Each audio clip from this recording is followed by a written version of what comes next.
It was one of those hot summer nights where the air feels thick and heavy, like the whole world is holding its breath. The kind of night when even the crickets seem to be quieter than usual. I was alone in my small apartment on the edge of town, the kind of place where the streets were mostly empty after dark, except for the occasional car or stray dog wandering by. I had been looking forward to the quiet all day. Just me, some cold drinks, and a good book. No distractions, no worries.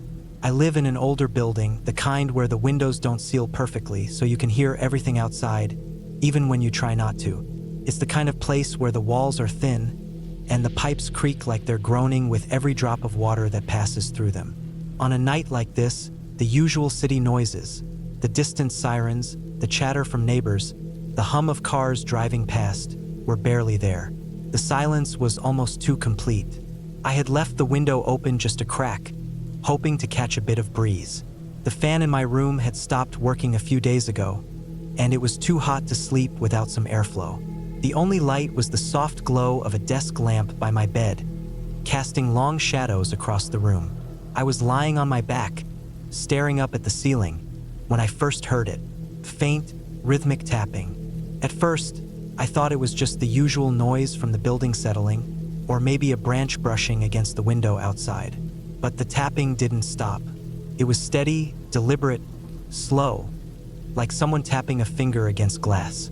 I sat up and listened. The sound was coming from outside the window. My heart picked up a little. It was strange. Nobody should be out there at this hour. I glanced at the clock, just past midnight. The neighborhood was quiet enough that any unusual sound stood out. I got up and moved closer to the window, careful not to make too much noise. I pulled back the curtain slightly. The street below was empty, dimly lit by the old street lamp across the road. I didn't see anyone. No moving shadows, no figures lurking. The window frame was old wood, chipped and cracked in places. I tapped it lightly, but there was no echo from outside. The tapping stopped. I stepped back, a little uneasy now.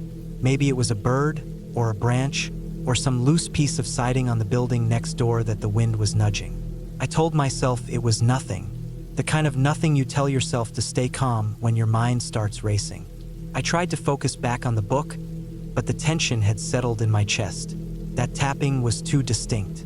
Minutes passed. The quiet was back, but now I was hyper-aware of every sound. The hum of the street lamp, the faint rustle of leaves, the distant bark of a dog. Then the tapping returned, this time louder, more insistent, like someone was using their knuckles against the glass. Not a branch, not an animal. Person. My eyes snapped to the window. I pulled the curtain aside carefully, and this time I saw it. A hand. Pale, thin fingers pressing lightly against the outside of the glass. No face, just the hand. It disappeared before I could fully focus, like it was being pulled away quickly. I froze. The hand didn't belong to any neighbor I knew. No one should be outside at this time, let alone so close to my window. My first instinct was to call the police, but I didn't want to make a scene. Maybe it was some drunk or a kid messing around. Still, the thought of someone that close to me, peering inside, made my skin crawl. I reached for my phone, but then the tapping started again. This time on the front door. 3 slow, deliberate knocks. The kind of knocking that isn't just random noise, but a signal. Someone who wanted my attention. I didn't open the door. I didn't even move toward it. I just listened. The knocks repeated, every few seconds, the same slow pattern. I could feel the sweat on my forehead. Even though the room was warm, my hands trembled slightly. I wanted to believe it was a prank, or maybe someone who had gotten lost. But it wasn't. There was something deliberate in the way the knocking continued, like the person was waiting for me to come out, waiting to be let in. After a minute that felt like an hour, the knocking stopped. The silence returned, thick and heavy. I looked out the peephole, but the hallway was empty. No one. I took a deep breath and locked the deadbolt twice more, then pushed a chair against the door. I sat down on the floor, back to the door, and tried to calm my racing heart. I didn't want to leave the door, but I also didn't want to stay near the window. I kept listening, every creak, every distant sound. Then, after a while, I heard footsteps in the hallway. Slow, heavy steps.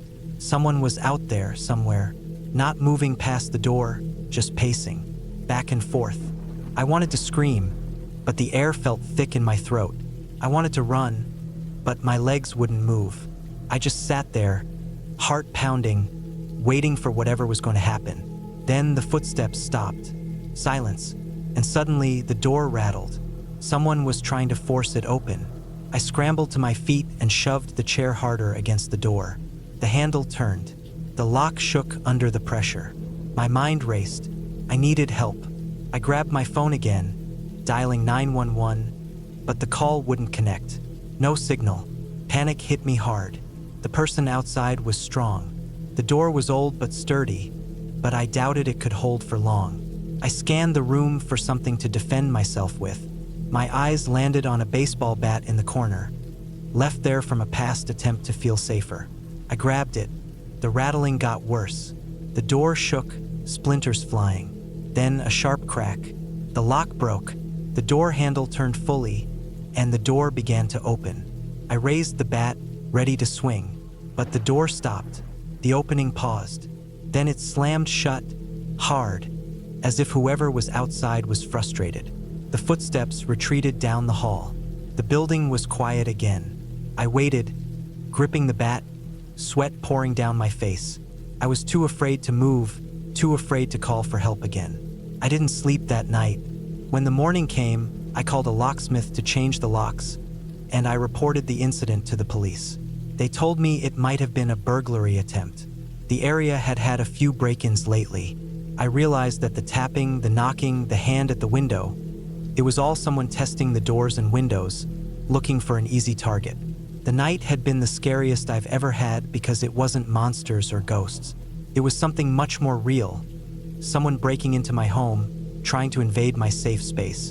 And that fear stayed with me for a long time, the kind that never fully goes away.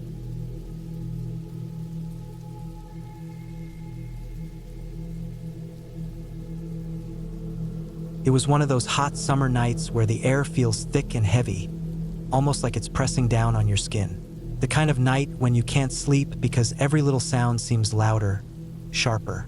I was home alone for the weekend, my parents out of town visiting relatives, and I'd planned to just relax, watch some movies, and catch up on reading. The house was big enough to feel empty, but not so big that it felt lonely. At least that's what I thought. The sun had gone down hours before, but the heat stuck around, refusing to leave. The windows were all open to let in what little breeze there was, and the faint hum of the air conditioner outside barely helped. I sat in the living room on the old couch, a fan spinning lazily nearby. Outside, the street was quiet, except for the occasional car passing by far in the distance. The neighborhood was a typical suburban area. Neat lawns, trimmed hedges, white fences, all the usual signs of calm and normal life. But that night, the calm felt fragile. Around midnight, I decided to step outside for a bit. The porch light cast a yellow glow on the concrete steps. The grass in the yard was dry and crackly under my bare feet. I stood at the edge of the porch and looked out into the darkness beyond the yard, where the streetlights barely reached. The silence was thick, but not peaceful. I could hear the distant sound of a dog barking somewhere, the low chirp of crickets, and the faint rustle of leaves in the warm breeze. Felt strange, like something was off, but I couldn't put my finger on it. I went back inside and closed the door behind me, locking it just in case.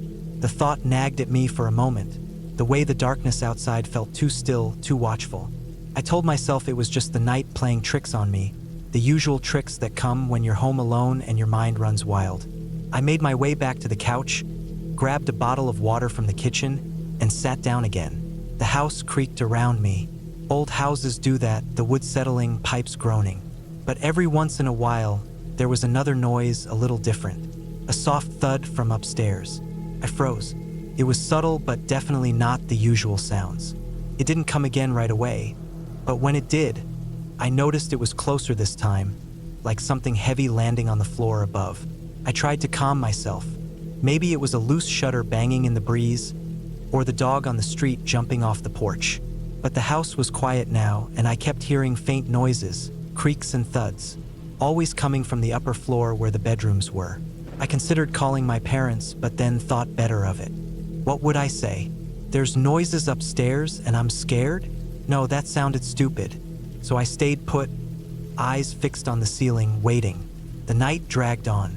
I eventually turned off the TV and tried to read, but the noise upstairs kept pulling my attention away. I didn't want to imagine someone breaking in, but the idea was hard to shake. I got up and walked cautiously toward the staircase. The wood steps creaked under my feet, louder than I expected. The silence upstairs was eerie, like the house was holding its breath. I reached the top and started down the hallway. The bedrooms were all empty. I opened the doors one by one. The guest room, my old room, the bathroom, all exactly as I left them. No sign of anything out of place. But then I heard it again. A soft dragging noise coming from the far end of the hallway, near the basement door. I hadn't remembered hearing anything downstairs before. I moved closer to the door, heart pounding. The basement door was old, painted white with chips in the paint. It was slightly ajar, as if someone had left it open. I didn't remember leaving it like that. Usually, I made sure it was closed tight. I pushed the door open just a little and peered inside. The basement was dark except for a faint glow from a single bulb hanging from the ceiling. The air smelled damp and musty. The dragging sound stopped abruptly. I held my breath, waiting, but nothing moved. I turned on the basement light switch, and the bulb flickered to life. The basement was small but cluttered, filled with old boxes, tools, and shelves lined with random stuff. Paint cans, old furniture parts, dusty jars. I stepped inside, the cold air hitting me like a wave. I looked around carefully. The floor was concrete, stained and cracked in places. I felt something move out of the corner of my eye and whipped my head around, but there was nothing there, just shadows. The dragging noise started again, faint and slow, like something heavy scraping against the floor. I moved deeper into the basement, eyes straining to see. I felt my heart thumping in my chest. I knew the rational thing was to leave, to get out of there and call for help if I needed to, but I had to know what it was.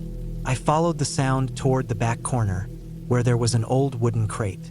It looked heavy and worn. The dragging noise stopped just behind it. I crouched down and carefully moved the crate aside. Nothing, just dust and cobwebs. Then, a sudden movement, a quick flash of something small and dark. I jumped back, heart racing. I realized it was a rat, scared and darting away from me. The noise had been the rat dragging something, probably some scrap of metal or wood. Relief washed over me, but it didn't last long. As I turned to leave the basement, I noticed something odd on the floor near the stairs. Fresh footprints in the dust. They were too big to be my own. I hadn't been downstairs earlier that day, and no one else was supposed to have a key to the house. The footprints led toward the basement door. I felt a cold sweat break out on my skin. Someone had been here. Someone had been inside my house while I was upstairs. I hurried back up the stairs, locking the basement door behind me. I grabbed my phone and checked it. No signal. The house was too far from the cell tower for a good connection. I moved quickly through the house, checking the doors and windows. Everyone was locked, no signs of forced entry. That meant whoever had been downstairs had a key. Someone I didn't know. I was alone, trapped with no way to call for help. I thought about going to a neighbor's house, but it was late, and I wasn't sure if the person might still be inside. I didn't want to risk running into whoever it was, so I did the only thing I could think of. I grabbed a heavy flashlight from the kitchen drawer, the kind with a thick metal body, and a kitchen knife from the block. I locked myself in the living room, moved the couch in front of the door, and sat down, every muscle tense, every sound magnified in the silence. I stared at the front door for what felt like hours. Outside, the streetlights flickered faintly. The summer night still held its oppressive heat. Then I heard it, the slow, deliberate sound of footsteps outside the front door. Not running, not panicked, just slow and steady. They stopped. There was a long silence, and then a soft scraping sound, like a key sliding in the lock. My heart slammed against my ribs. I gripped the flashlight tighter, ready to swing it if the door opened. The lock clicked, The door handle slowly turned. The door pushed open just a crack. A shadow appeared in the gap. I stood, flashlight raised, breath caught. The shadow didn't move. Then, a hand appeared holding a folded piece of paper. The person slipped the paper inside and pulled the door shut. Footsteps faded down the walkway. I stayed frozen for a moment, then quickly grabbed the note. It was from a neighbor who had been watching the house while my parents were gone. They had noticed someone suspicious hanging around the house earlier in the day and left their phone number and a warning to be careful. I sat back down, my hands trembling, the knife and flashlight still in my grip. The night didn't get any cooler or quieter, but at least I wasn't alone in knowing someone had been there. When morning came, I called the neighbor and told them everything. The police came, checked the house, and found footprints around the outside windows. Marks where someone had tried to pry one open but failed. I realized then that the real terror wasn't ghosts or monsters, but the fact that someone had been close enough to hurt me, watching, waiting in the dark summer night, in the silence of a house that should have been safe. I spent the next few days at my neighbor's place until my parents came back, the house feeling empty in a different way, not quiet anymore, but watched.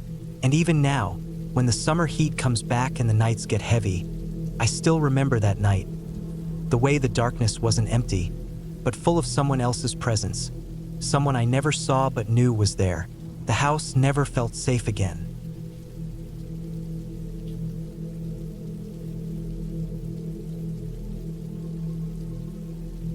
The summer night was heavy with heat, the kind that sticks to your skin and makes every breath feel thick. I had been restless all day, unable to shake the feeling that something was off. It was just a regular night. No wind, no sudden sounds, just the quiet hum of cicadas in the trees outside my window. I decided to take a walk around the neighborhood, hoping the fresh air would help clear my head and maybe ease the weird tension I felt. I left the house quietly, the screen door creaking softly as I shut it behind me. The streetlights were dim and flickered here and there, casting long shadows on the cracked sidewalks. The houses were mostly dark, with only a few windows glowing faintly, and the air smelled faintly of cut grass and exhaust. I started walking slowly, my footsteps echoing faintly on the pavement, feeling the heat radiate off the asphalt. As I moved down the street, I noticed something strange. A car parked halfway on the curb, doors wide open, lights off. It wasn't the kind of car I recognized from the neighborhood. Its paint was dull, a faded dark blue, and the windows were tinted too dark to see inside. I didn't see anyone nearby. The car looked abandoned, but it wasn't an old junker. It had a newer model feel to it, just left there like someone got out in a hurry. I kept walking but glanced back once or twice. My mind tried to dismiss it. Maybe someone was nearby, or the driver stepped inside one of the houses. But something felt wrong about it. The way it sat there with its doors open, like someone just vanished into thin air. Further down the block, the houses began to thin out, and the streetlights got fewer and farther apart. The neighborhood gave way to a narrow dirt road that led into a small wooded area. The trees stood tall and thick, their leaves whispering softly with the faintest breeze. I hesitated, but the curiosity gnawed at me, so I turned onto the dirt path, the soft crunch of gravel underfoot breaking the quiet. The woods felt different than the neighborhood, even in the summer warmth. It was cooler, darker, and the air smelled rich with earth and pine. The trees formed a kind of tunnel overhead, blotting out the sky. I kept walking deeper, my eyes adjusting to the dim light. Somewhere nearby, an owl hooted, its call echoing through the stillness. After a few minutes, I noticed something on the ground. Faint tire tracks pressed into the dirt. They were fresh, probably from the same car I saw parked on the street. They went further into the woods, curving out of sight. The thought hit me suddenly. The car might not be abandoned at all. Someone could be out here. My heart started to pick up, a slow thump that wasn't just from the exertion of walking. I debated turning back, but my feet moved forward on their own. The woods around me grew denser, the sounds of the neighborhood disappearing behind me. I felt the weight of the dark pressing closer, the shadows deepening. Then I heard it, a low crunching noise somewhere off the path. It wasn't regular, like footsteps, but heavier and irregular, like someone or something moving through thick brush. I stopped and strained my ears. The noise stopped, as if whoever it was had frozen. I stood still, holding my breath, waiting for any sign of movement. The silence that followed was absolute, almost suffocating. Then, a sharp rustle came from the right, just beyond a cluster of bushes. My heart jumped. I couldn't see anything, but I felt watched. The idea that I might not be alone out here was suddenly very real and very close. I started walking again, more carefully this time. My phone was in my pocket, but I hadn't brought it out. I told myself to stay calm. The woods were just woods, nothing more. But the feeling that something wasn't right stayed with me, growing heavier with every step. Ahead, the path split into two. One side led deeper into the woods, the other back toward the edge where the street should be. I took the path toward the street, hoping to get back to safety, but it felt like the trees were closing in, the path narrowing. As I walked, the crunching noises started again, further off but definitely behind me. I glanced back quickly, but the darkness swallowed everything. My pulse was pounding in my ears now, and sweat dripped down my neck. I increased my pace, the dirt crunching under my feet. Suddenly, I tripped over a root and fell hard onto my hands and knees. The impact scraped my palms, and a sharp pain shot through my wrist. I scrambled up quickly, glancing around, heart pounding. The noises were closer now. Something was definitely following me. I didn't look back again. I broke into a run, my breath coming fast and ragged. The woods seemed endless, the trees blurring past as I pushed forward. Branches scraped my arms and face, but I didn't care. All I wanted was out. Finally, the trees began to thin, and I could see the faint glow of streetlights ahead. Relief flooded through me. I sprinted toward the light, bursting out of the woods and onto the familiar sidewalk. I stopped, gasping under a street lamp. The neighborhood was quiet again, the only sound the hum of distant traffic. The strange car was gone from the street corner. I looked around, but everything seemed normal, almost too normal. My hands were trembling, and the adrenaline was fading, leaving me drained and shaky. I checked my watch. Only about 30 minutes had passed since I left the house. That night, I couldn't sleep. Every little sound made me jump. Every shadow seemed like someone watching. But in the morning, when the sun was high and the neighborhood bright and warm, everything looked safe and ordinary again. I went back to the street corner, but there was no sign of the car or tire tracks. I never found out who or what had been in those woods with me that night, but I learned to trust that feeling when something's wrong. That summer night stayed with me, a reminder that even in the quietest places, you're never truly alone.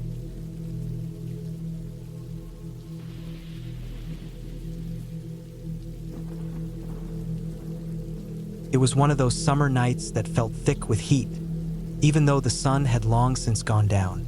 The kind of night where the air hangs heavy and still, and every sound seems sharper in the silence. I had planned to spend the evening outside, in the small clearing behind my house, where the grass was cut short and the trees thinned enough to see the sky. No phones, no distractions. Just me, a blanket, and the quiet hum of the night. I wanted to feel the summer night fully, to listen, to watch the stars, to breathe in the warm, wet earth. The day had been long and exhausting. I'd worked a double shift at the warehouse, hauling boxes in the blistering sun until my skin was sticky with sweat and dirt. When I finally got home, the air conditioning was broken, again, and the only relief was a small, battered fan that barely moved the air around the living room. So I decided to escape outside. The front porch was too close to the street, too noisy.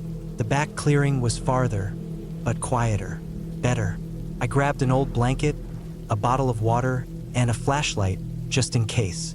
The sky was mostly clear when I got out there, a deep blue-black that stretched on endlessly. The first thing I noticed was the smell, the dampness of the earth mixed with the faint scent of pine from the trees surrounding the clearing. It was soothing in a way. No city smells, no traffic, just nature. I laid out the blanket, feeling the grass prick my skin through the thin cotton of my shorts. The air was still, but I could hear the distant chirping of crickets, the rustle of leaves stirred occasionally by a breeze I couldn't feel on my face. I lay back and stared up at the sky, watching stars blink slowly against the dark. It was peaceful, exactly what I wanted. After a while, I started to notice the small sounds more clearly. The rustling of small animals moving through the underbrush, the soft scratching of branches, the distant hoot of an owl somewhere deep in the woods. I didn't feel scared. I felt connected. The night was alive, breathing around me. Then I heard it, the crunch of footsteps. Not nearby, but close enough that they disturbed the silence in a way that made me sit up. The steps were slow, deliberate. Someone was walking through the clearing, heading my way. I lay back down, trying not to make a sound, hoping it was just an animal. The footsteps stopped at the edge of the clearing. I held my breath. The air seemed to freeze. The person, because now I was sure it wasn't an animal, stood there for a moment, watching, maybe deciding if they wanted to step into the clearing. Then the sound of a twig snapping underfoot broke the silence again, and the footsteps moved away, fading back into the woods. I tried to convince myself it was nothing, maybe a neighbor out for a late walk, but the feeling didn't leave me. I stayed there, eyes wide, listening for any other sounds. The crickets seemed quieter now, as if they, too, were waiting. I grabbed the flashlight, switching it on quietly, the beam cutting through the dark like a thin knife. I scanned the edge of the clearing where the footsteps had come from, but saw nothing. No sign of anyone. The trees were still, shadows long and black in the light. I put the flashlight down, telling myself I was overreacting. Minutes passed. The night stretched on. Then the footsteps started again. This time, faster. The crunch of boots on dry grass, moving quickly toward me. My heart pounded in my chest. I wanted to run, but I didn't want to give away where I was. I reached for my phone in my pocket, no signal, no service. The footsteps stopped again at the clearing's edge, but this time they didn't retreat. Someone was standing just beyond the tree line, looking in. I could hear heavy breathing now. Something about the way it sounded was wrong, not like someone out for a walk.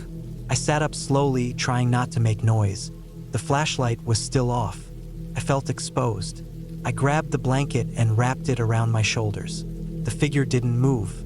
After what felt like an eternity, the person started walking along the edge of the clearing, circling around, keeping just out of the light. I realized I wasn't just being watched. I was being hunted. I didn't know why or who this person was, but I knew I needed to get out. Quietly, I stood up and started backing away toward the house. The ground was uneven and full of roots, and my bare feet hurt as they pressed against the rough dirt and stones. The footsteps moved faster now, following me. I kept my eyes on the shadowed edge of the trees, trying to stay calm, trying to move as quietly as possible.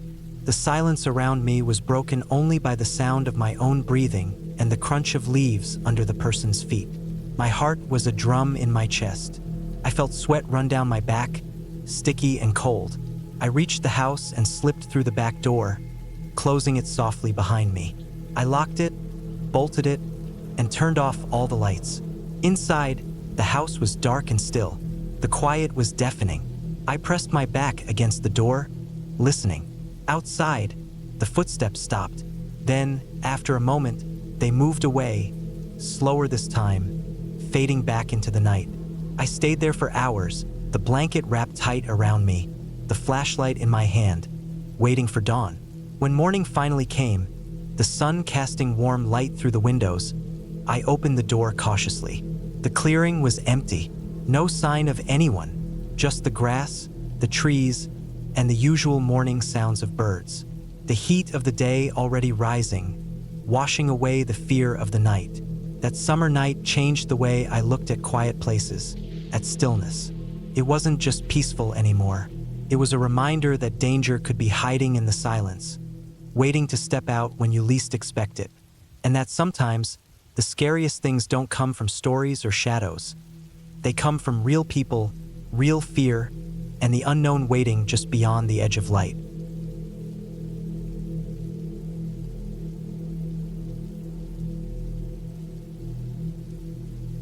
It was one of those summer nights where the heat felt like it had settled deep into your bones, making the air heavy and still. I had spent the day outside, working on the lawn, and by the time the sun dipped below the horizon, I was drained and ready for some peace. The sky had faded from a bright blue to soft orange, then a dusty purple, and finally darkened into a thick blanket of night. I lived on the edge of a small town, the kind of place where the houses spread out and the woods weren't far away. That night, I was alone in my house. My parents had gone away for the weekend, trusting me to hold down the fort. I'd planned a simple evening, grab some snacks, maybe watch a movie, and get an early night. But the quiet around the house that night was different. It felt dense, like the kind of silence that wasn't empty but was waiting for something. The front door creaked just a little as I locked it after stepping in. The porch light flickered faintly but stayed on, casting long shadows across the cracked concrete. I could hear the faint hum of crickets outside, their chirps rising and falling in rhythm. The air was sticky with humidity. Even indoors it felt warm. I reached up to turn on the ceiling fan in the living room. The slow whoosh of the blades barely moved the thick air but gave a little relief. I made my way to the kitchen to grab a bottle of water. The house smelled like a mix of old wood, damp carpet, and something faintly metallic that I couldn't place. I shrugged it off. Probably the pipes. My apartment was old, nothing fancy, but it was home. Standing in the kitchen, I glanced out the window above the sink. Outside was the yard, tall grass swaying slightly under the light of a half moon that had broken through the clouds. The street was empty, the only sound the whisper of wind through the trees. But then I noticed something odd. There was a figure at the edge of the yard, just beyond the reach of the porch light. It was hard to tell in the dim light, but I could make out a shape, tall and still, standing close to the tree line.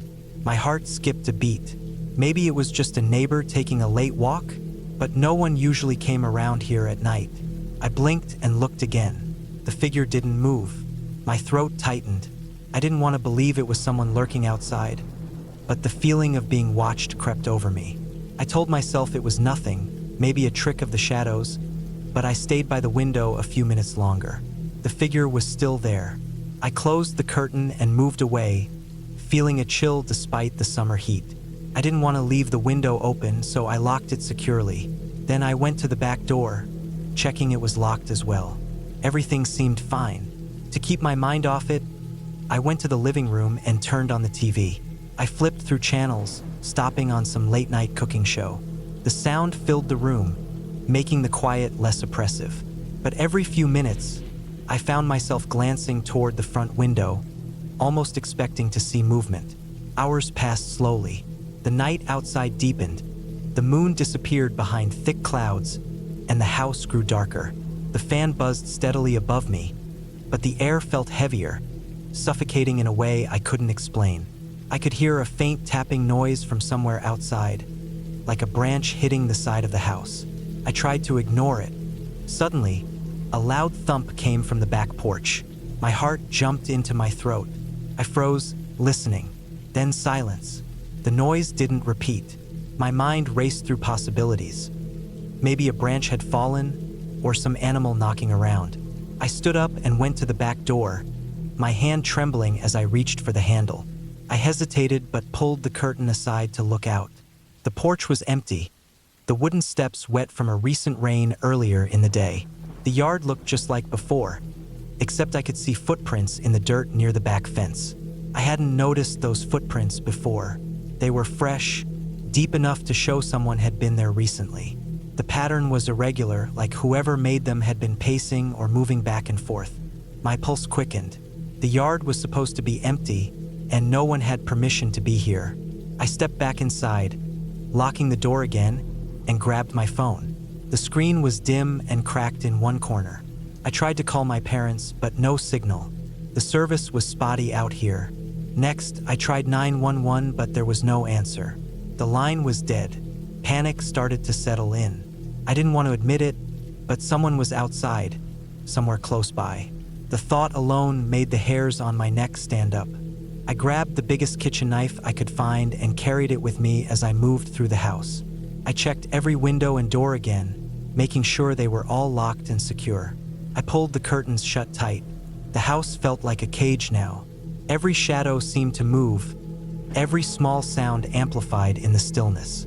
Then I heard it again, a faint scratching at the side window near the kitchen. My breath caught. I held the knife tighter and crept toward the noise. The scratching stopped suddenly, like whoever was there had frozen. I pressed my face to the window, but the glass was dark and foggy from the humidity. I wanted to call the police again, but the phone still had no signal. I thought about running to a neighbor's house, but the nearest one was half a mile away, and the night was thick and quiet. If someone was watching me, running outside could be a mistake. I decided to stay put. As the hours dragged on, I sat on the couch, knife in hand, eyes fixed on the windows. The house creaked under the weight of the night, settling and groaning like it was alive. Every now and then I'd hear a rustling in the bushes outside, footsteps shifting on gravel, or the faint crack of a branch snapping. The feeling of being hunted was crushing. I kept telling myself this was probably a thief or some kid messing around, but the way whoever it was moved, the patience they showed, told me this was something more serious. They weren't here for fun. Around 3 a.m., when the night was at its darkest and the world was at its quietest, I heard footsteps on the front porch. They were slow, deliberate. The floorboards creaked under weight that was not light. I held my breath, gripping the knife so tight my knuckles turned white. The footsteps stopped right outside the front door. For what felt like minutes, nothing else happened. Then I heard something soft, a faint scrape like someone running their hand or a tool along the doorframe. The knob rattled just a little, but it didn't turn. I thought of breaking a window and screaming, but I was frozen in place. The house felt like a trap. The scraping continued, methodical and slow. Whoever was out there seemed to be testing the lock, trying to find a way in. I realized then how vulnerable I was.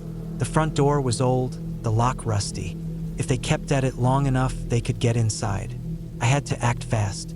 I moved away from the door quietly and headed to the back door. I grabbed my phone again, hoping for any signal. This time, a single bar appeared. I hit the call button for 911, the phone trembling in my hand. The ringing went through. Then a voice answered. I whispered the address and explained quickly. The operator said help was on the way. I felt a small surge of relief. I stayed by the back door, knife ready, listening to every sound. The scraping stopped. The footsteps retreated slowly. For a few moments, the night was silent again. Then, footsteps approached the back of the house. The panic hit me like a wave. I ran to the window to see a shadow moving quickly near the fence. Then another sound, a soft thud against the siding. Something hit the house. I heard glass break, shards falling onto the porch. Someone had smashed a window. The adrenaline made my hands shake as I grabbed a thick curtain rod from the living room. I moved slowly toward the broken window, peering out into the darkness. There was nothing visible in the yard, but the moon had gone behind thick clouds, making it impossible to see far. I kept the curtain rod raised, ready to strike. Suddenly, I heard breathing behind me, heavy, ragged breathing. I spun around, heart pounding, knife and rod both raised. There was no one there. The noise had stopped. I went to the phone again to check. The call was still active. The operator said the police were 5 minutes out. I tried to calm myself, telling myself to wait, to stay quiet and still. Minutes later, flashing blue and red lights appeared outside. I opened the door carefully and stepped into the night. The officers asked questions but didn't find anyone. They found footprints all around the house, deep, uneven, leading off into the woods. They told me it was likely a trespasser who ran off when they heard the sirens. I felt drained but safe for the first time in hours. After they left, I checked the broken window. The glass was shattered, but no one had come inside. I cleaned up and locked the house again, checking every door and window twice. The rest of the night passed slowly, the tension finally fading. The next day, I installed new locks and a security system. I never found out who was outside that night, but every summer night after that, when the heat settled in and the world grew quiet, I could still feel the weight of those footsteps in the dark and the brush of fear that comes with knowing someone was just outside your door.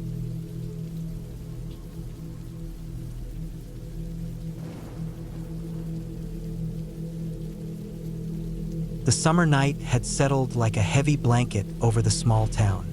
The kind of night where the air feels thick and warm, almost too still, as if the world is holding its breath.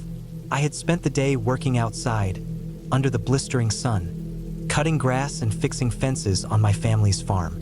By the time the sun dipped below the horizon, I was exhausted but looking forward to a quiet night under the stars. No plans, no noise, just the faint sounds of crickets and the rustle of leaves in the gentle breeze. I grabbed a flashlight and decided to take a walk out to the edge of the property.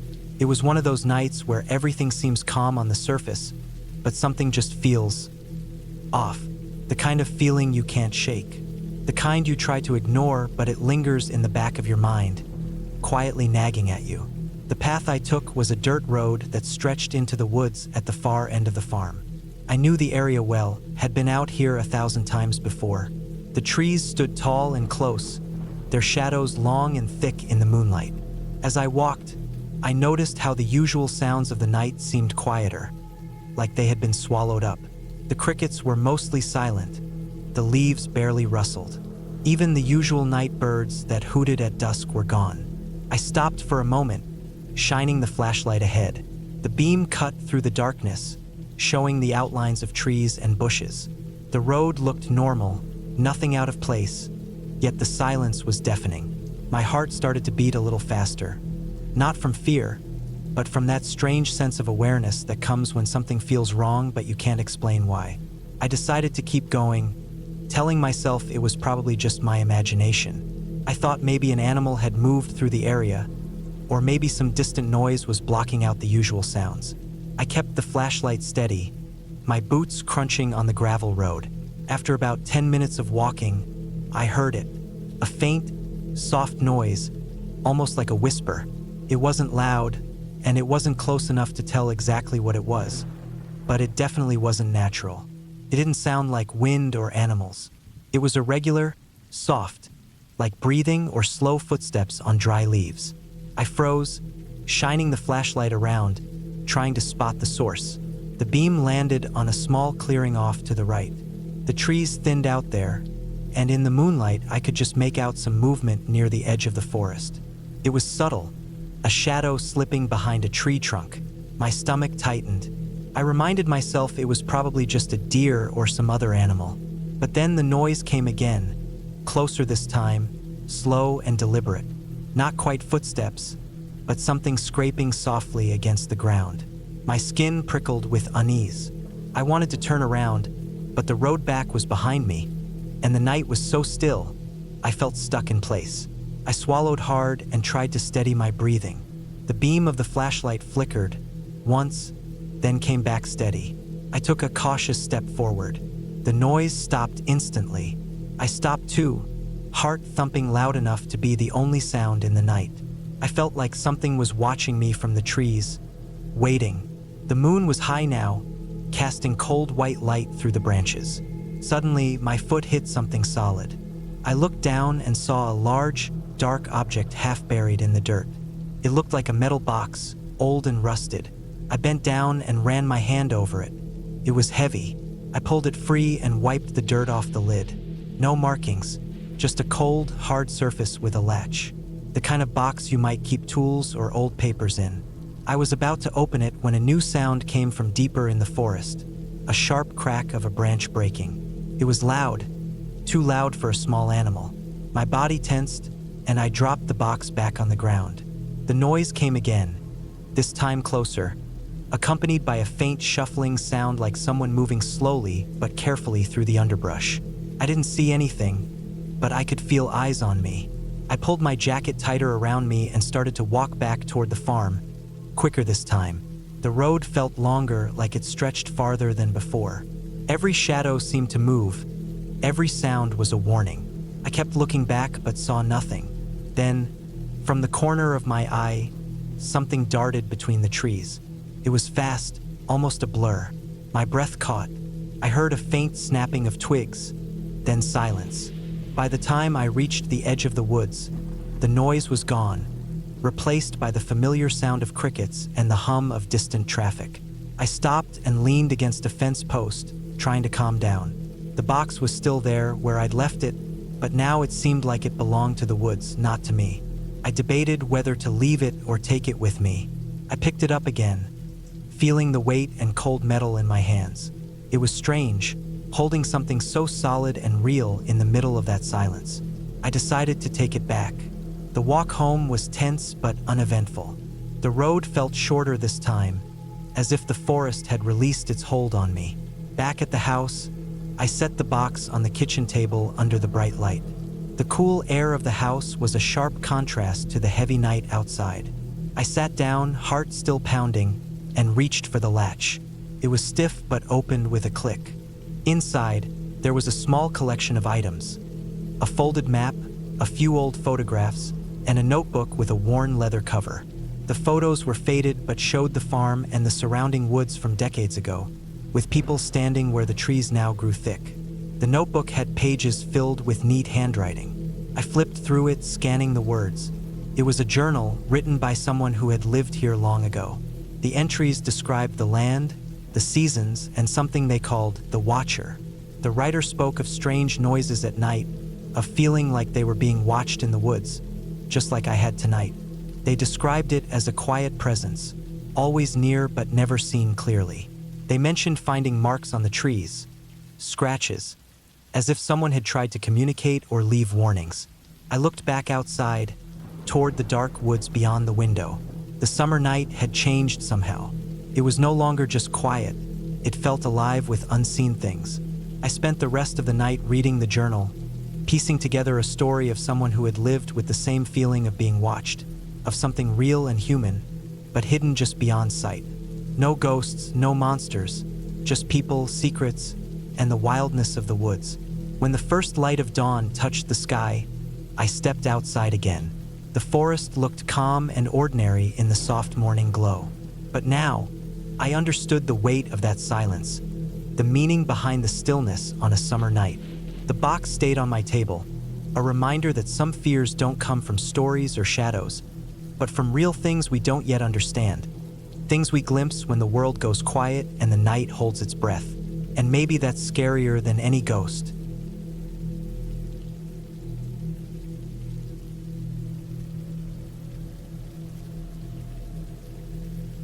It was one of those summer nights that felt heavier than usual.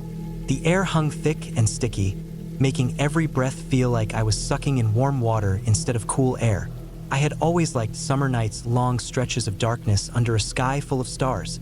The soft hum of insects and distant crickets, the faint rustling of trees in the occasional breeze. But that night, something felt off, even before it started. I was alone at my family's old house on the edge of town.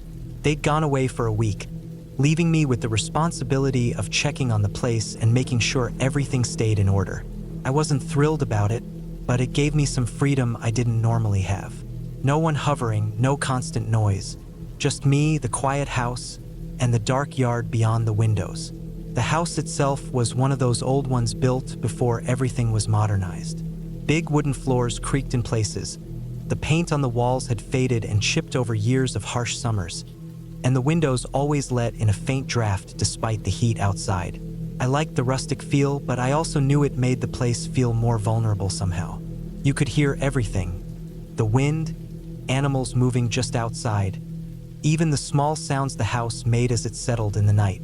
I had spent most of the evening making myself some dinner and then reading a book by the window in the living room. The street lamp outside cast a dim orange glow through the glass, barely lighting the edges of the room.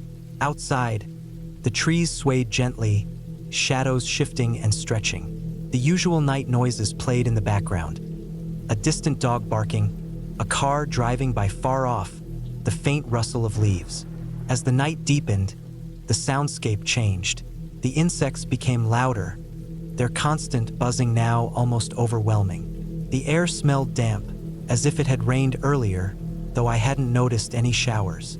The temperature didn't drop as it usually did, keeping that thick, uncomfortable warmth in the air. I decided to step outside for a moment to get some fresh air, even though the humidity made it feel like breathing through a wet cloth. The backyard was big and open, with a few tall trees lining the fence. The grass was overgrown in places, and I could see shadows stretching long and wavering in the moonlight. I stood there for a while, just listening to the sounds of the night and staring up at the sky. Then I noticed something. From the edge of the yard near the trees, there was a faint rustling sound. Not the usual wind-blown leaves or small animals, but something slower, deliberate. I froze, waiting for it to happen again. The rustling stopped for a moment, then started again, soft but steady, like someone or something moving through the underbrush. I tried to tell myself it was just a raccoon or a stray cat. Those things were common in this part of town. But the more I listened, the more I felt my skin tighten with unease. The rustling wasn't random. It had a pattern, a slow, cautious movement, and it was getting closer. I didn't want to go back inside and just pretend it wasn't there. I wanted to find out what it was. Maybe it was nothing, but the quiet tension in the air pushed me forward. I grabbed a flashlight from the porch and started walking slowly toward the edge of the yard where the trees began. The beam of light cut through the darkness, revealing thick grass and scattered branches. The ground was uneven, covered with small mounds and dips. I moved carefully, trying not to make too much noise. The rustling had stopped, replaced by an eerie silence. My heart pounded harder with every step. Suddenly, I saw it. A figure crouched low near the trees. It wasn't big, maybe the size of a person, but the way it moved was strange. It was hunched over, shifting slightly, almost blending into the shadows. I shone the flashlight directly at it, and it flinched. My mind raced. It wasn't an animal, not a raccoon or a stray dog. It looked like a person, but they were covered in dirt and leaves, wearing torn clothes that made it hard to tell any details. Their face was hidden in shadow, and their eyes caught the light briefly. Wild, scared, or maybe desperate. I stepped back, heart racing, unsure what to do. The figure didn't move to run or attack. It just stayed there, still crouched, watching me with something I couldn't read. The silence stretched between us, thick and uncomfortable. Without thinking, I called out, "Are you okay?" The words sounded strange and loud in the night. The figure flinched again and suddenly scrambled up, moving quickly through the trees and disappearing into the darkness. I stood there, flashlight shaking in my hand, listening.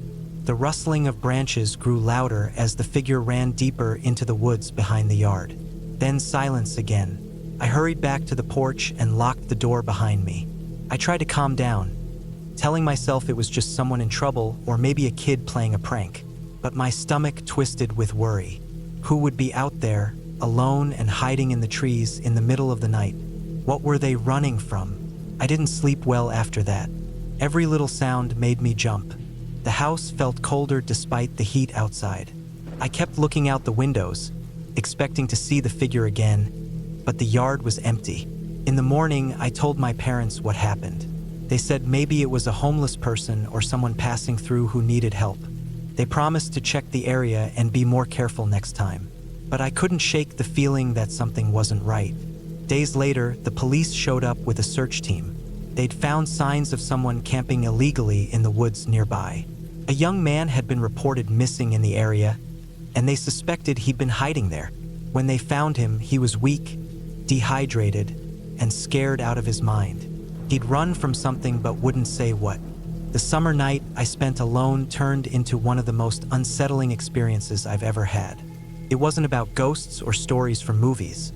It was about real fear, real people, and the shadows we live with in the quiet moments of the night. Sometimes the scariest thing isn't what you see, but what you can't explain, and the unknown waiting just beyond the trees.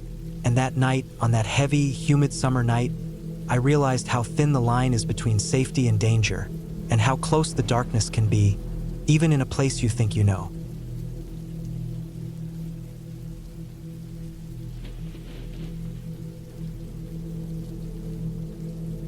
The summer night was hotter than usual, sticky with thick air that clung to my skin like a second layer. The kind of night where even the smallest movement feels like swimming through syrup.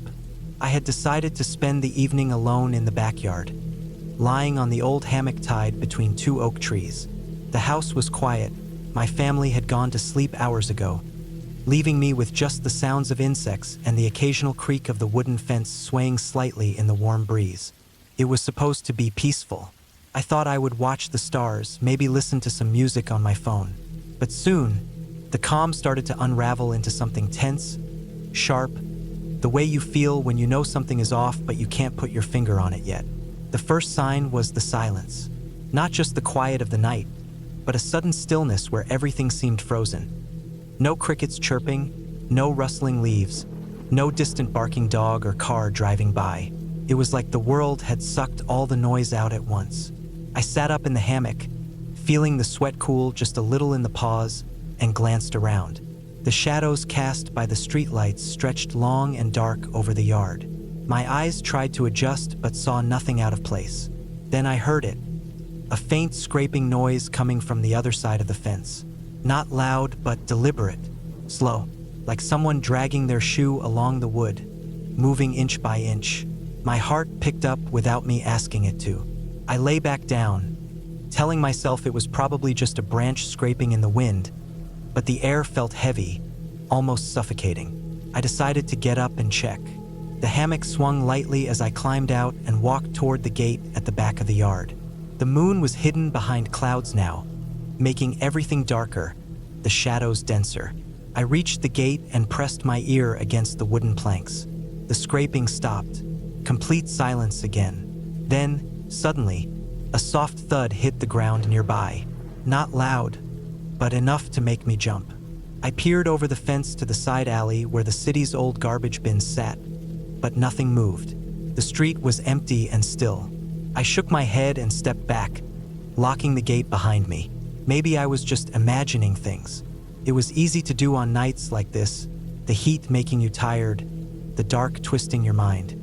I walked slowly back toward the porch, the grass sticking to my bare feet.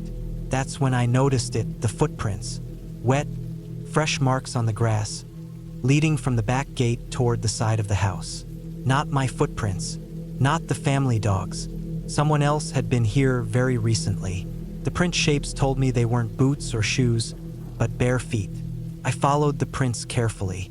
They stopped abruptly near the side window of the house, the one I had left cracked open earlier that evening to let in the cool night air. My stomach twisted. Had someone been trying to get in? I walked around the corner slowly, heart pounding so loud I was sure anyone nearby could hear it. The window was closed now. I could see the latch was locked from the inside, but there was something odd. A thin scratch ran along the wood of the window frame, fresh and raw, as if someone had tried to force it open. The thought of someone trying to get in while I was right inside was chilling. I checked the rest of the windows quickly. All seemed secure. I wasn't sure if I wanted to believe someone had actually been there or if my mind was playing tricks again. But those footprints were real. I decided to go back inside and lock the doors. The house felt suddenly different, smaller, more vulnerable. I made my way quietly to the front door, checking behind me every few steps. Once inside, I locked all the doors and windows, even double-checked the garage door. Sitting down on the couch, I tried to calm my racing heart. The summer heat still pressed against the windows, but now the breeze was gone. No sound at all except my breath and the faint ticking of the wall clock. Suddenly, a noise came from the basement. Not a loud bang or crash, just a soft, slow creak, like a floorboard bending under weight. The house's old pipes sometimes made noise, but this felt different, closer, deliberate. I grabbed the flashlight from the kitchen drawer and slowly made my way to the basement door. The steps down were steep and narrow, the air cooler and damp smelling. My light flicked over the walls, the boxes stored haphazardly on shelves, the cobwebs in the corners. Nothing moved. I reached the bottom and swept the beam across the room. For a moment, the light caught something out of the ordinary, a shadow at the edge of the beam, just beyond the stacked boxes. My breath caught. I stepped forward, heart hammering, but there was nothing, just a pile of old tools and empty paint cans. I laughed nervously, telling myself I was being ridiculous. Then I heard it again, a soft whisper of movement from behind me. I spun around, empty space.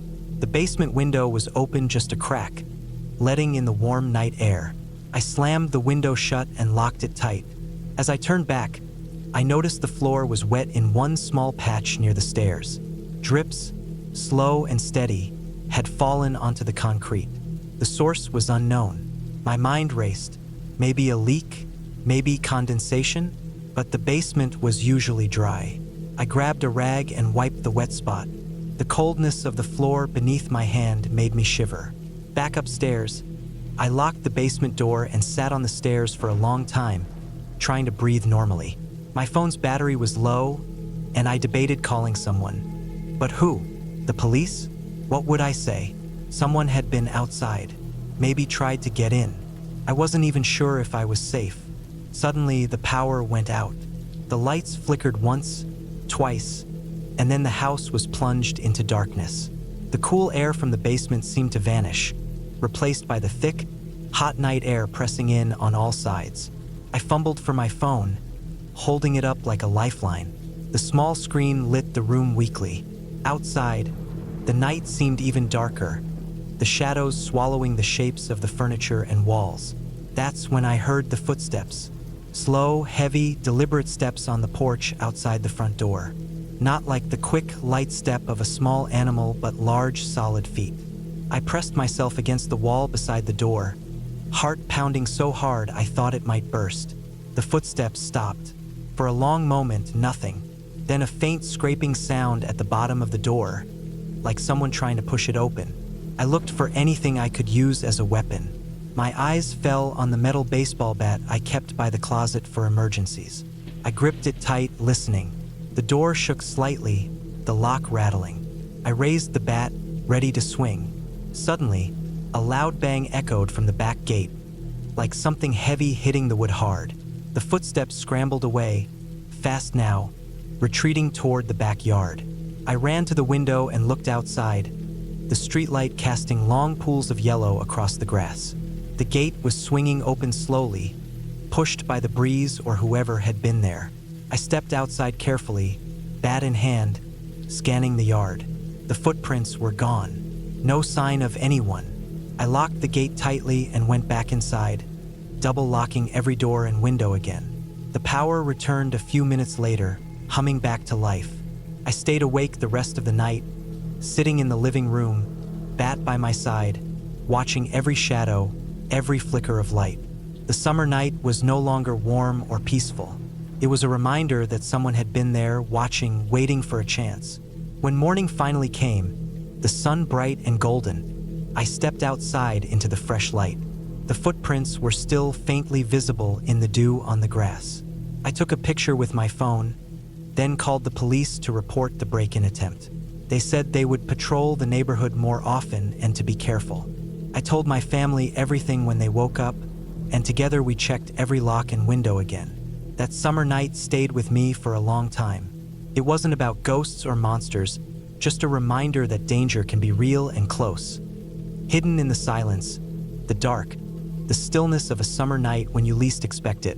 And sometimes the scariest thing is knowing someone was there, but you never saw their face.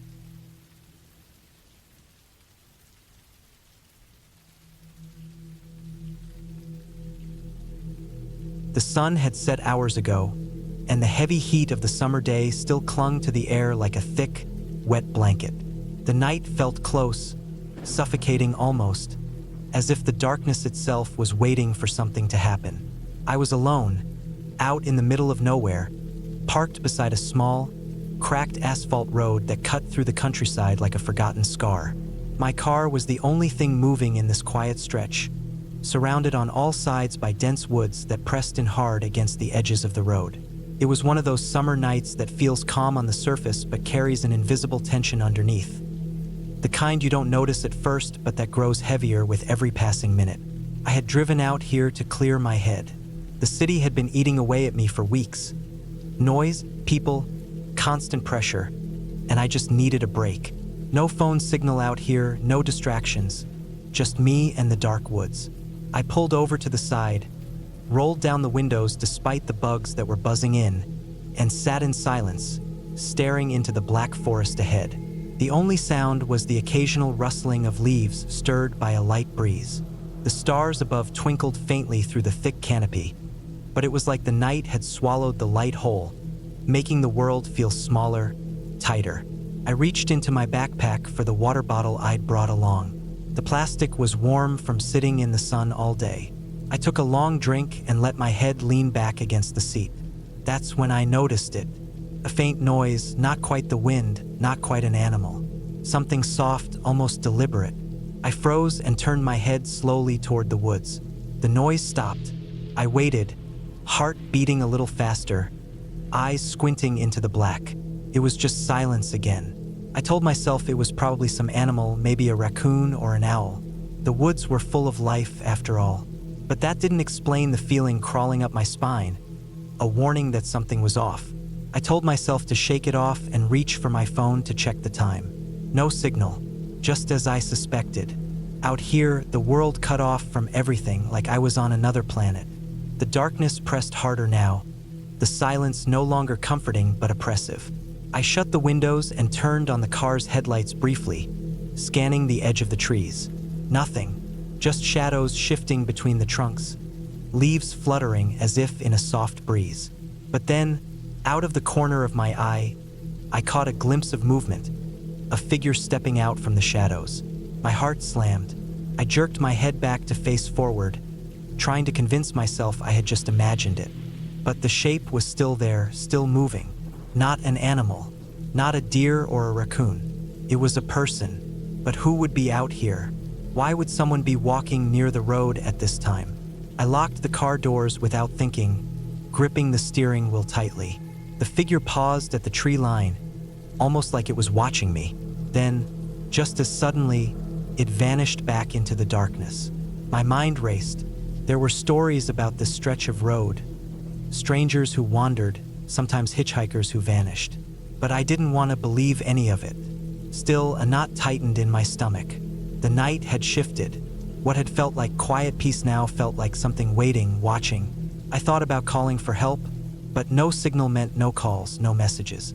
I was alone, trapped in the middle of nowhere with something out there, somewhere in the woods. The air inside the car suddenly felt thick, like it was harder to breathe. I wanted to keep driving, but the road ahead was too dark, and I had no real destination in mind. Turning around meant driving blindly back into the same dark woods. I tried to calm myself, reaching for the glove compartment where I kept a small pocket knife for emergencies. I flicked it open and closed it a few times, feeling the cold metal in my hand. It was a small comfort, but it was something. Minutes dragged on. The forest remained still, silent except for the occasional whisper of wind. I kept watching the edge of the trees, waiting for that shape to come back. I thought about turning on the radio for some noise, some distraction.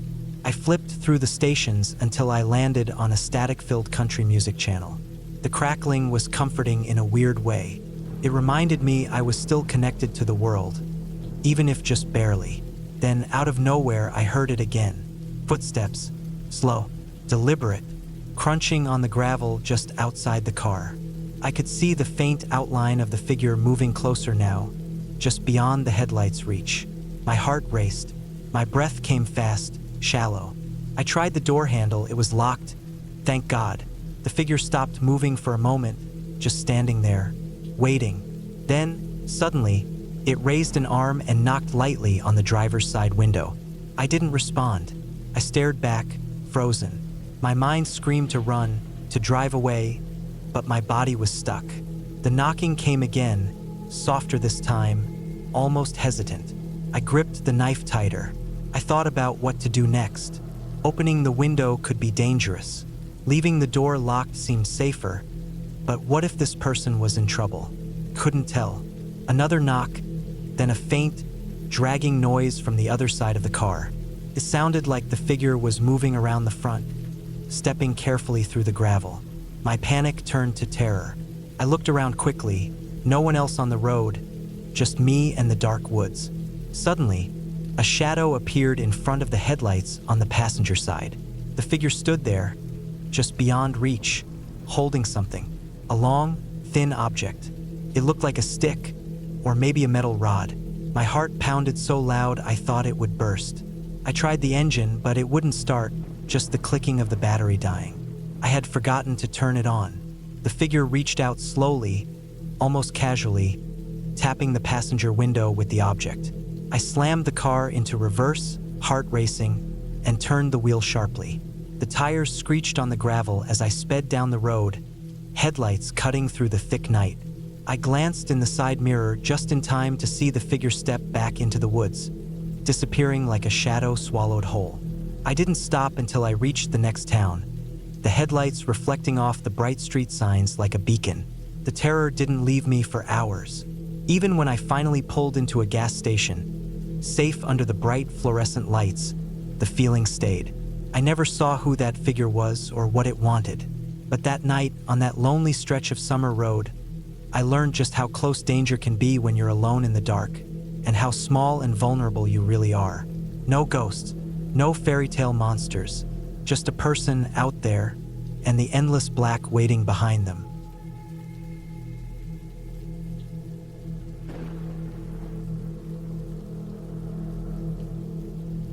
It's late summer, the kind of night that sits heavy in the air with a quiet heat. I remember that night clearly, every detail, every sound, every moment, because it's one of those nights that sticks with you. The kind you think back on and wonder how you made it through, how nothing worse happened. It wasn't a ghost story, no monsters hiding in the shadows, no weird powers or fairy tale nonsense. Just real life, with its own kind of terrifying. I was about 24 then, living in a small town where things rarely got interesting, especially in the summer.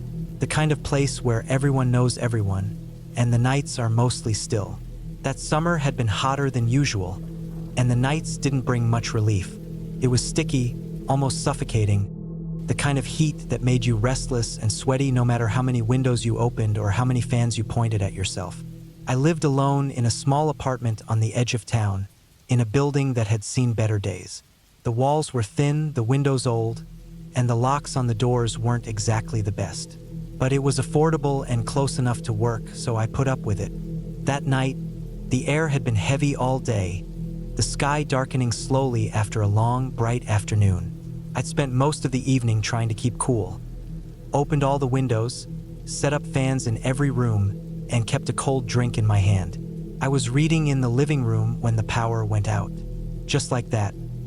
Everything went black and silent except for the sound of my own breathing and the slow creaking of the building settling in the heat. No power outages were rare around here. Usually, when it happened, it was a quick blip and then everything would be back on. Not this time. I reached for my phone to check the time, but the screen was dead. The battery was almost gone, and I hadn't charged it that day because I'd been home all afternoon. I tried turning the light on a few times, but the bulb just stayed dark. Outside, the night was still hot, and the faint sound of cicadas buzzed in the distance. I tried not to panic. Losing power wasn't the end of the world. I grabbed my flashlight from the kitchen drawer and turned it on. The beam wasn't strong, but it was enough to see a little around the apartment. That's when I noticed something weird. There was a faint, low sound coming from outside. First, I thought it was the wind, but there was no breeze. The sound was almost like a soft scraping or shuffling, but slow and steady.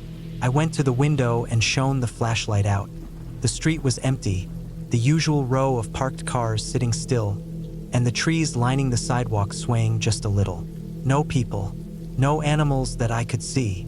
I tried to ignore the noise, telling myself it was probably just a stray cat or maybe some branches rubbing together. But the sound didn't stop. It got closer, coming from somewhere near the alley beside the building. I could hear it more clearly now, something dragging along the ground. My heart started beating faster. I wasn't the type to get scared easily, but this felt different. The sound was too deliberate, too slow to be random. I grabbed the small kitchen knife I kept in a drawer and moved to the front door, locking it tightly behind me. The old lock clicked, but I wasn't sure how much good it would do if someone really wanted in. The sound kept coming, a slow scrape, scrape, scrape on the concrete. It moved past the alley, down the side of the building. I could see a faint shadow flickering in the corner of the flashlight's beam, but I couldn't make out what it was.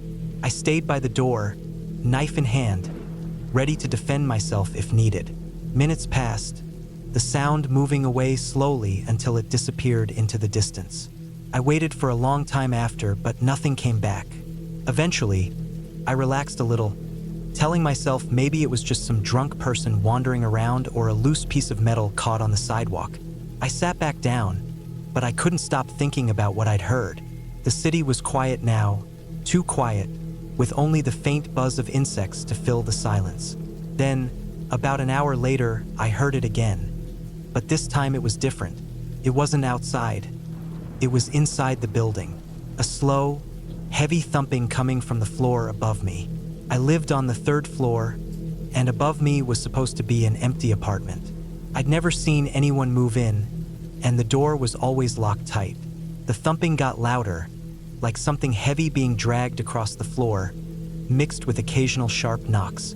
I froze, the flashlight slipping from my hand and falling onto the floor. I picked it up, shining it toward the ceiling, but the beams only showed the cracked paint and old wooden panels. The silence after the noise was even worse than the noise itself. I sat frozen for a long time, trying to tell myself it was nothing. Maybe the building settling, maybe rats or squirrels in the walls. But then I heard the sound of footsteps. Heavy, slow footsteps coming down the hallway outside my door. I held my breath, knife ready. The footsteps stopped right outside. I waited. Nothing. Then a soft scrape on the doorframe. My pulse thundered in my ears. I gripped the knife tighter. The handle was cold against my palm. Then, a faint clicking sound like a key turning in a lock. I tensed, ready to strike if the door opened. But the door didn't open. The footsteps walked away slowly, disappearing down the hall. I stayed still, listening, waiting for anything else. Minutes passed. No more noises. I locked the door again, double-checked the windows, then sat on the floor with my back against the door, clutching the knife. The power didn't come back all night. The heat pressed down on me, making it hard to breathe. I stayed awake, listening for any sounds, any movement. When the sun finally rose, I felt weak and shaken. The heat of the morning light felt like a relief, but I didn't want to leave the apartment yet. I waited until a neighbor came in the hallway. I asked if anyone had moved into the apartment above me. He looked at me like I was crazy. "No, that place has been empty for months. You sure you didn't hear something from outside?" I told him what I'd heard. He shrugged. "Maybe a raccoon or a drunk guy. Nothing's perfect in this old building." But I knew better. Later that day, when the building manager came around, I asked again about the empty apartment. He hesitated, then told me something I hadn't known. Apparently, a few weeks before, a man had broken into the empty apartment and stayed there for a few nights. The police had found signs of him, but he disappeared before they could catch him. They thought he might still be around, hiding somewhere in the building. That explained the noises, the footsteps, the dragging sounds. Someone was living inside the walls, or at least moving through the empty spaces, trying not to get caught. That night had been the closest I'd ever come to real fear. Not from some supernatural force, but from the real possibility that someone unknown, someone dangerous, was so close I could hear every step. In the days that followed, I moved out of that apartment. I didn't wait to see if the power went out again or if the noises returned. I packed what I could and found a new place. Looking back, I realized how vulnerable I'd been, alone in a place where someone else had been living without me knowing. The fear that night wasn't just from the noises, but from the knowledge that someone had invaded my space. Someone I didn't see, didn't know, but who could have hurt me if they wanted to. The summer night stayed with me. The heat, the silence, the scraping sounds, and the footsteps just outside my door. It wasn't a ghost or a fairy tale. It was real life, and sometimes that's scarier than anything else.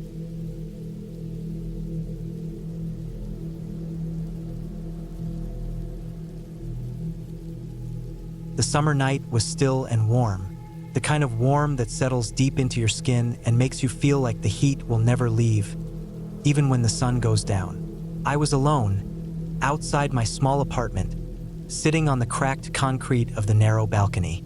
The city around me was quiet in a way that felt unnatural.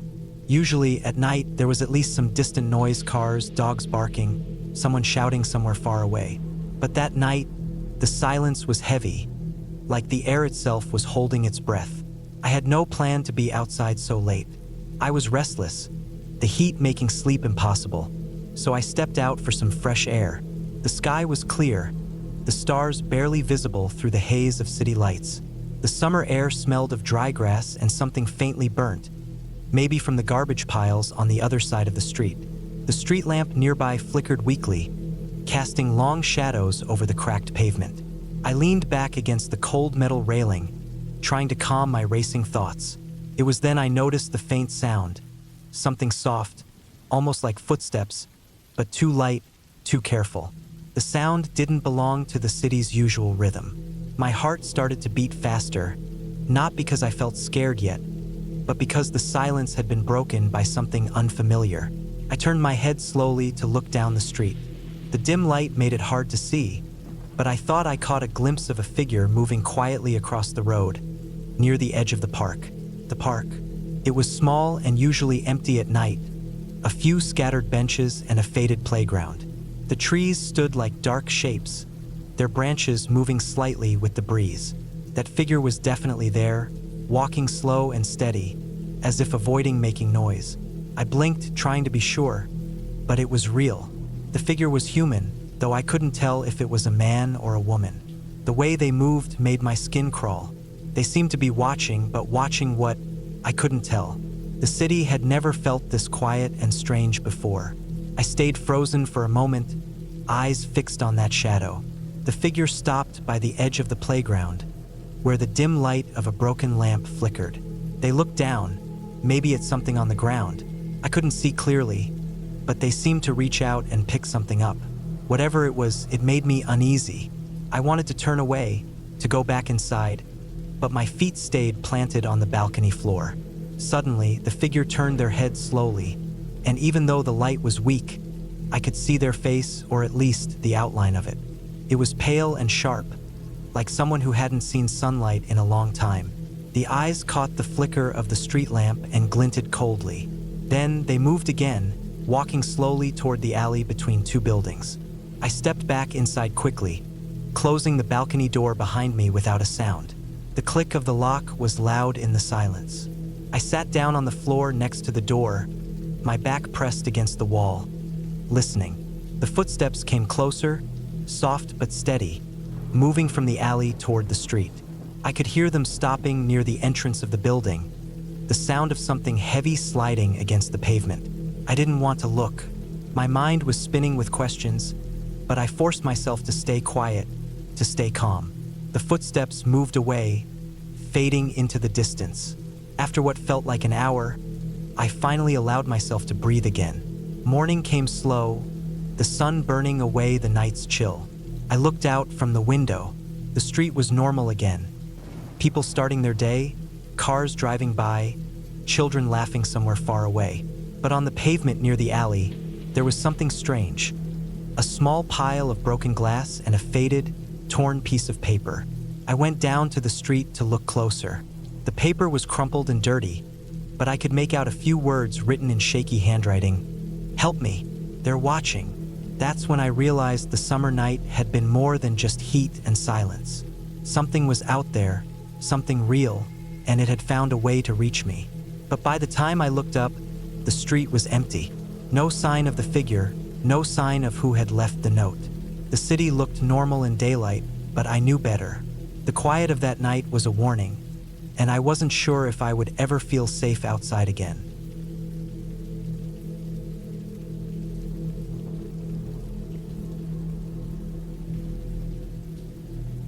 I had been looking forward to that summer night for weeks. The kind of night that carries a still heat from the day but starts cooling just enough to breathe in deeply and feel alive. I was alone at the old house out past the edge of town, a place I'd rented for a few days to get away, to write, and to disconnect from everything. The house wasn't much. An old two-story wooden frame, peeling paint, cracked windows, but it had a porch that looked out onto a wide, empty field bordered by thick woods. It was the kind of place that felt forgotten by time, away from the noise and light pollution of the city. Perfect for a quiet summer night. That night, I set out just before dusk to get everything ready. I had brought a couple of folding chairs, a cooler with some water and snacks, a flashlight, and a small radio for some background noise. The sun was low, casting long shadows over the field, the air thick and still. No wind at all, just that heavy, warm weight you feel in the summer when the heat clings to your skin like a second layer. I sat on the porch, letting the day's heat drain from my body. The air smelled faintly of dry grass and earth, with the occasional buzz of mosquitoes and the distant chirp of crickets. The house creaked now and then with the settling of the wood, a natural sound I was used to. The radio played some old soft rock tunes quietly in the background. As the sun disappeared behind the trees, the sky shifted from orange to deep blue, then into black. The first stars appeared one by one, sharp and clear against the dark canvas. The field stretched out before me, a flat sea of dry grass that moved gently whenever a breeze finally came through. But tonight, the breeze was stubbornly absent. The stillness was heavier than usual, almost unnatural in a way I couldn't explain. I reached for the flashlight to check the path that led down from the house into the woods. It was a narrow dirt trail, barely visible in the dim light. I had taken this trail before during the day, but the woods at night were a different world entirely. The trees stood tall and dark, their branches intertwined like fingers, blocking out most of the sky. I could hear the faint rustle of small animals moving through the underbrush. At first, I just sat back down, listening to the quiet, letting my eyes adjust to the darkness. But then I noticed something else, the sound of footsteps. Not far off, maybe 100 yards or so, coming from the direction of the woods. Slow, deliberate steps, soft but distinct against the usual summer night noises.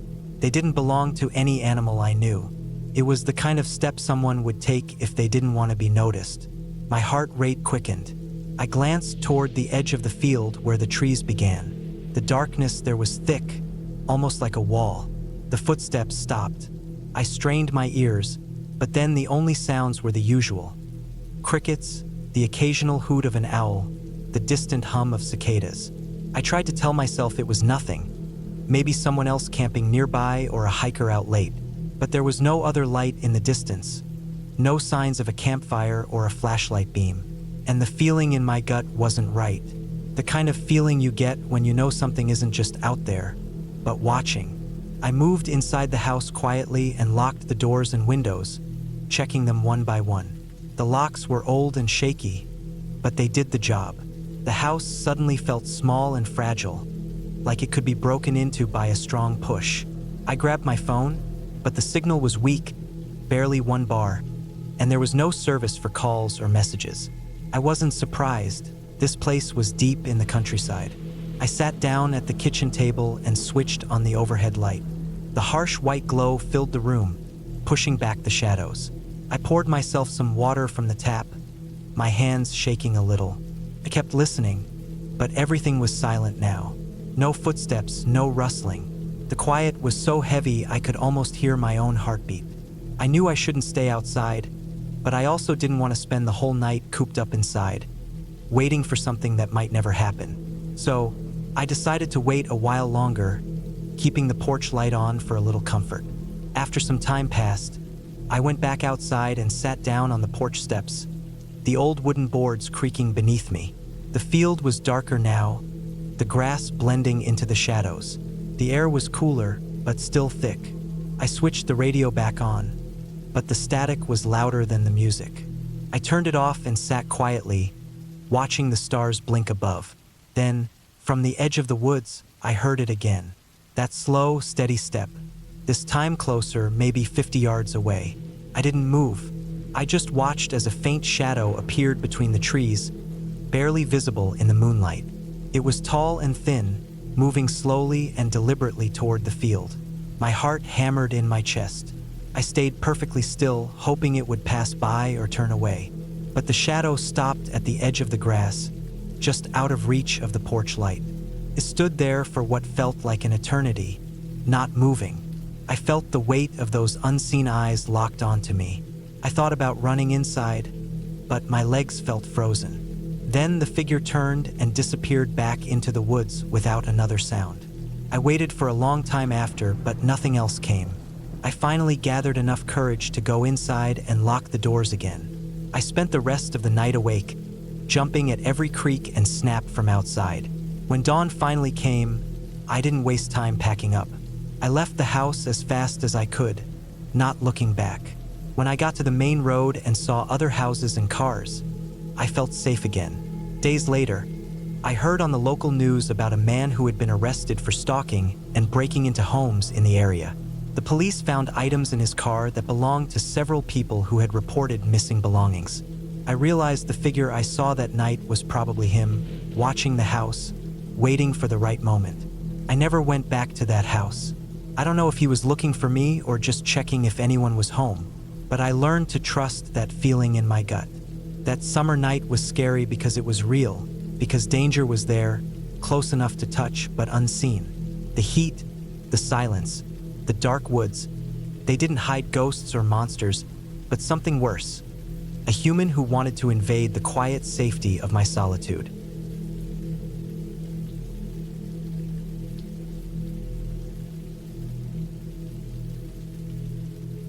I hadn't planned to be alone that night. Summer nights were usually loud and full of people in my neighborhood. Kids riding bikes, dogs barking somewhere in the distance, neighbors chatting from their porches, the soft humming of lawnmowers still working late to tame overgrown grass. But this night was different. For the first time in years, I was home alone. My family was out of town, and I had the house all to myself. The day had been hot, sticky in a way that made the air feel thick and heavy. The kind of heat that clings to your skin and makes sweat roll down your back even if you're just sitting still. The sun had finally gone down hours ago, but the temperature barely dropped.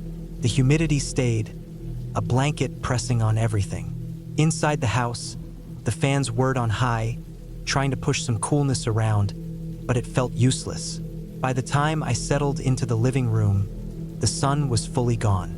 The sky outside the big front window was a deep dark blue with spots of pale yellow from the streetlights. Crickets filled the air with their steady chirping. A few stars peeked through the gaps in the thick clouds. I liked this quiet at first. The world felt slowed down, peaceful. I had made a cold lemonade, and I sat on the old couch, the fabric rough under my bare legs. I turned the TV on but didn't really watch. The screen glowed faintly, showing some late-night documentary about old cars or something, but I mostly let my eyes drift to the window. The street outside was empty except for one car parked a few houses down, its windows dark. As the night deepened, a strange feeling started to creep in. It wasn't anything loud or obvious. No sudden noises or shadows jumping out of nowhere. It was more like a quiet sense of being watched, like someone or something was just there, somewhere nearby, paying attention to me without moving or making a sound. I tried to shake the feeling off. Maybe it was the silence or the fact I was alone. The house felt too big now, too empty. I stood up and walked to the window, looking out into the street. Nothing moved. No one was there. Just the parked car, the empty sidewalks, the dim streetlights casting long shadows of the trees lining the road. I closed the curtain slowly and walked back to the couch. But the feeling didn't go away. Instead, it grew stronger, pressing in on me from all sides. I told myself I was just imagining things, that it was the kind of silly fear you get when you're alone too long. But it stayed thick and heavy. After a while, I decided to check the back door. The kitchen leads to a small backyard with a wooden fence around it. The fence is old and a bit broken in spots, but it's still tall enough to keep most things out. I flipped on the kitchen light, the harsh glow suddenly making everything feel more real and less shadowy. I opened the door and stepped outside, the cool night air hitting my face like a soft wave.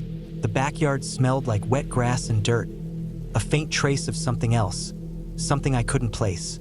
I looked around, shining my phone's flashlight at the fence and the ground. Nothing moved, no rustling or sudden sounds. The crickets were still there, their song unbroken. Still, that quiet feeling lingered, like eyes watching me from the dark edges near the fence, just out of sight.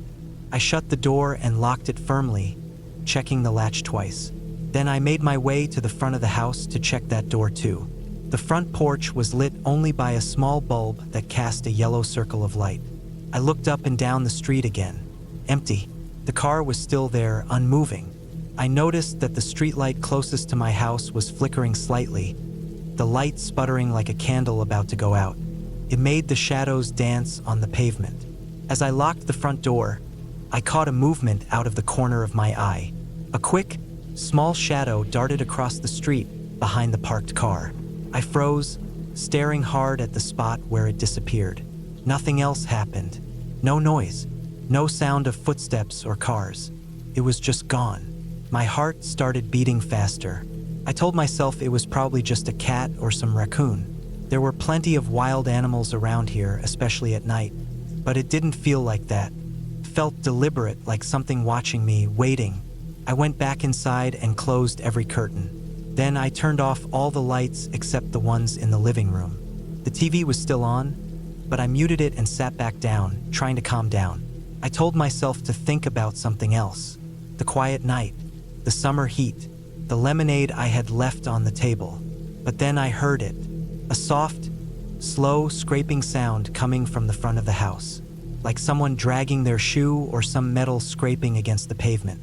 I froze again, heart hammering in my chest, eyes fixed on the window facing the street. The sound stopped after a few seconds. Then, nothing, just silence. I didn't move for what felt like minutes, waiting for another noise, a movement, anything. When nothing came, I got up carefully and moved to the window again. I pulled back the curtain a little and looked outside. The street was still empty, the parked car untouched. But the streetlight, the one that was flickering, was now completely dark. The sudden darkness made everything seem sharper, colder. I decided to check the front porch again. I took my phone, turning on the flashlight, and opened the front door just a crack. The porch was empty, but the ground was wet. Not from rain, there hadn't been any today, but some spots glistened as if someone had stepped there with wet shoes. My pulse quickened. I grabbed the broom from the corner and held it like a weapon. I stepped outside slowly, shining the flashlight around, checking the bushes, the sidewalk, even the small patch of grass by the road. Nothing. No one. Still, I found footprints. Small, narrow, like a person's shoe tread, right outside the porch, leading along the edge of the house toward the backyard. I didn't know what to do next. My first instinct was to call the police, but I hesitated. What if it was nothing? A prank? Maybe just some kid sneaking around. But the feeling told me otherwise. I had never felt this kind of fear, not from anything I could see, but from the fact I was being watched, followed. I decided to check the backyard again, hoping to find nothing but empty grass and the quiet night. I went around the house carefully, holding the broom with both hands. The back gate creaked loudly as I opened it. I flashed the light around, focusing on the broken parts of the fence. Then I saw it. A piece of fabric caught on one of the splintered wood planks. It looked like a torn sleeve or part of a shirt. I reached out and pulled it off. The cloth was dark, rough, and smelled faintly of smoke. My breath caught in my throat. That wasn't something you'd expect to find just lying around. Someone had been here close enough to get caught on the fence. Someone had touched my backyard. I walked slowly back to the house, locking the gate behind me. I checked every door and window again, making sure everything was shut tight. Then I sat down, trying to think clearly. What did this all mean? Who could it be? Why were they here? The answer wouldn't come. Instead, the night stretched on, heavier now, colder in spite of the heat outside. Every noise made me jump. The hum of the air conditioner outside, the distant bark of a dog, the rustle of leaves in the slight breeze. At some point, I must have fallen asleep for a little while, because when I opened my eyes again, it was nearly dawn. The first light was creeping over the rooftops, turning the sky a pale blue. I got up and went outside to check again. The footprints were still there, but now the street was alive with early morning sounds. Cars driving by, neighbors stepping outside with their dogs, birds singing. I took a deep breath and tried to tell myself it was over. But when I looked down, something caught my eye. Near the side of the house, pressed into the dirt, was a small, flattened patch where the grass was missing, and on it a single black glove. I picked it up slowly. It was the kind you'd find in a hardware store, thick, rough, used for work or something. No fingerprints, no clues, just the glove, lying there like a silent message. I called the police then. When they came, they searched around and found nothing else. No one had broken in. No signs of forced entry, just those footprints and the glove. They told me it might have been someone trying to scare me, or maybe a burglar who decided to back off when they saw the house was locked tight. But I knew better. I knew someone had been watching me all night, and they could come back anytime. For weeks after, I couldn't sleep well.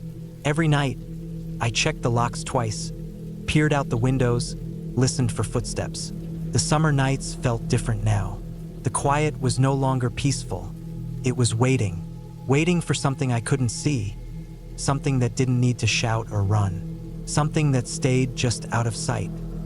That night changed the way I saw my home and my neighborhood. What used to feel safe and familiar now felt fragile and exposed. I started keeping a light on in the living room until I fell asleep, and I never stayed outside alone after dark.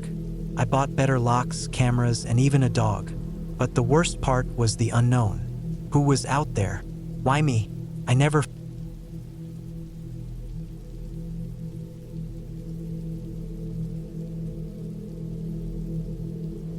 It was one of those hot summer nights where the air feels thick and still, like everything is holding its breath. The kind of night where even the crickets seem to pause for a moment before starting again. I was alone at my family's small cabin on the edge of the woods, a place I had been visiting every summer since I was a kid. The cabin wasn't fancy. Just a wooden shack with peeling paint, a rickety porch, and an old screened-in porch that creaked in the slightest breeze. But it was peaceful, or at least it usually was. That night, though, the calm felt wrong. I had arrived in the late afternoon, carrying a few bags with my essentials and groceries. The sun was still high but starting to lean toward the horizon, casting long orange shadows over the dense forest behind the cabin. After setting down my stuff, I took a long drink of water on the porch and watched the sky turn pink, then purple. The smell of pine trees mixed with the dry, dusty smell of the dirt road leading to the cabin filled the air.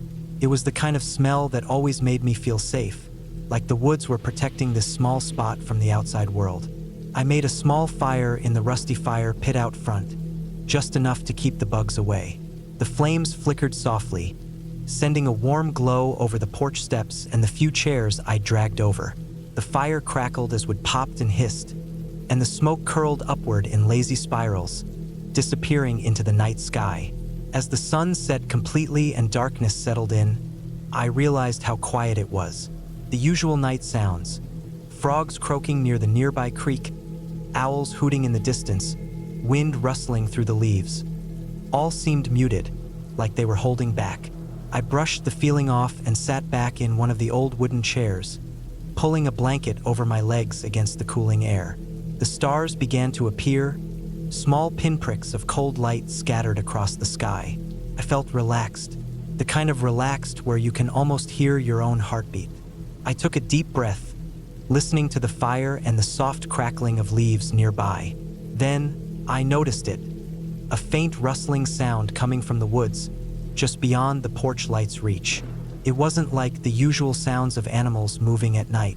This was different, slower, deliberate. I tried to convince myself it was just a deer or some other animal moving around, but the sound was too irregular, too heavy. Something was moving through the trees, just out of sight. I told myself to calm down, that I was alone and safe. I had my phone and my car not far away, but the deeper I listened, the more the sound grew.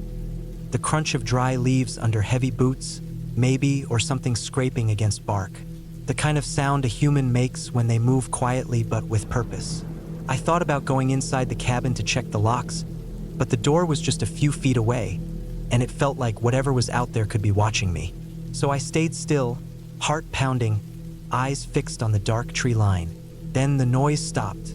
Silence settled in again. But it was different now. It was heavier, denser, like the woods were holding their breath, waiting.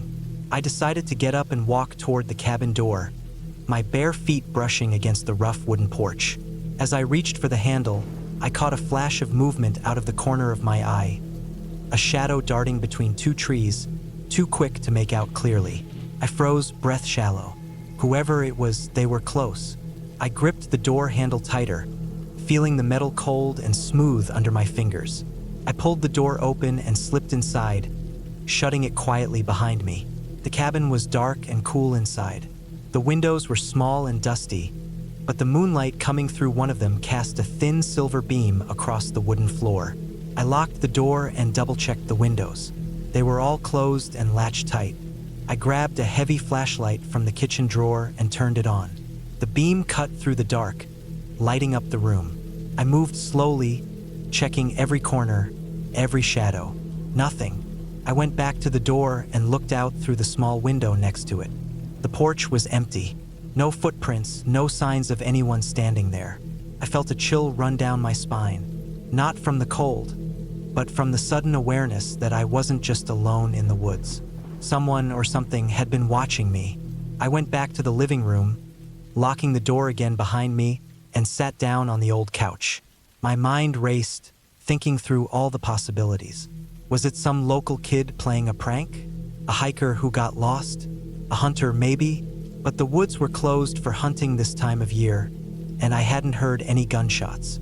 I turned on the small radio to keep some noise going, but the static hiss made the silence outside feel even louder. I tried to focus on calming myself. I told myself I was safe inside with locked doors and windows, but the sense of being watched didn't fade. Hours passed. The fire outside had burned down to embers, glowing faintly through the porch window. I could hear the faint hum of crickets again, slowly returning to life. Then I heard it, a sharp knock on the front door. One knock, slow and deliberate, followed by silence. My heart leapt into my throat. I stared at the door, flashlight in hand, every muscle tensed. No way was I opening that door. Not on a night like this. The knock came again, this time 2 quick knocks like a warning. I remembered the phone in my pocket and quickly checked the screen. No signal, no bars at all. The cabin was too deep in the woods for cell service. The knocks came again 3 times now. I swallowed hard and moved away from the door, grabbing a heavy metal poker from the fireplace. I wasn't sure who was out there or what they wanted, but I wasn't going to wait around to find out. The knocking stopped. Silence again. Then the sound of footsteps retreating into the woods. Heavy, slow steps. I stayed awake for hours after, sitting by the window with the poker, watching the shadows move in the moonlight. When dawn finally started to break, I saw fresh footprints in the dirt leading up to the porch and then disappearing into the trees. I packed up quickly after that, locking the cabin behind me. I didn't want to stay another night.